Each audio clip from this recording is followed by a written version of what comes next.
তো বন্ধুরা আজকে আমরা দেখব 0 থেকে 40 কত সময়ে আমরা অ্যাচিভ করতে পারবো। তো চলো প্রথমে গ্লাইড মোড দিয়ে শুরু করি।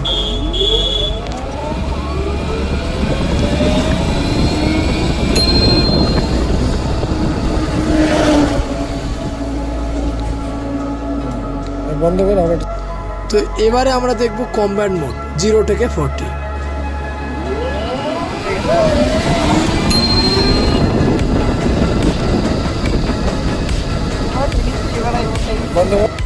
এবারে আমরা যেটা ট্রাই করতে যাচ্ছি সেটা হচ্ছে ব্যালিস্টিক মোড, যেটা সবচেয়ে টপ মোড আল্ট্রাভায়োলেট। তো রেডি?